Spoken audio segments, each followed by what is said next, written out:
تو پاکستان میں history of ideas کا ویسے تو ہسٹری آف آئیڈیاز کا ڈسپلن ویسے بھی کوئی اتنا پرانا نہیں ہے. اس میں مجھے یاد ہے کہ آئزایا برلن، جب آئزایا برلن سے بہت سے لوگ واقف ہوں گے، انہوں نے خاصا کچھ لکھا ہے.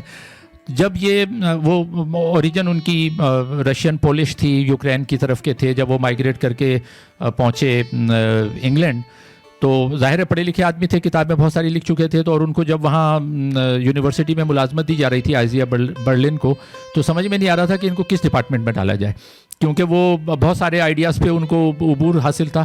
تو ایک نیا ڈیزگنیشن کریٹ کیا گیا اور آئزایا برلن کو کہا گیا کہ he is professor of history of ideas, professor in history of ideas, Isaiah Berlin.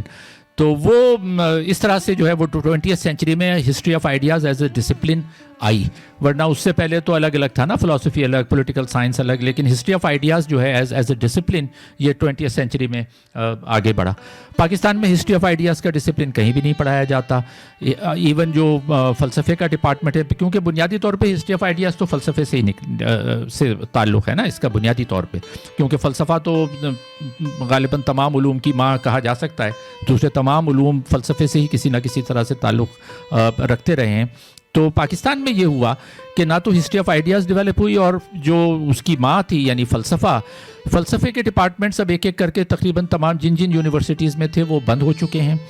ایک پاکستان فلاسفیکل سوسائٹی ہوتی تھی 1950s اور 60s میں، جس کی باقاعدہ اینول فلاسفیکل کانفرنس ہوا کرتی تھی.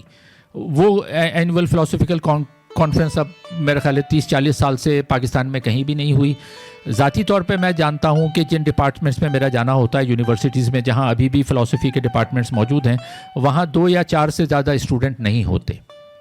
خاص طور پہ ابھی میں ریسنٹلی گیا ہوا تھا یونیورسٹی آف سندھ حیدرآباد جامشورو، تو وہاں ہسٹری کی پڑھانے والے ہمارے جاننے والے ہیں. تو ہم نے ان سے پوچھا کہ کتنے اسٹوڈنٹ آتے ہیں، تو انہوں نے کہا کہ سال یعنی فلاسفی میں ماسٹرز کے لیے سال میں 2 یا 4 اگر اسٹوڈنٹ آ جائیں تو وہ جو اساتذہ ہیں وہ بڑے خوش ہوتے ہیں کہ 4 اسٹوڈنٹ آ گئے ہم فلسفہ پڑھنے کے لیے.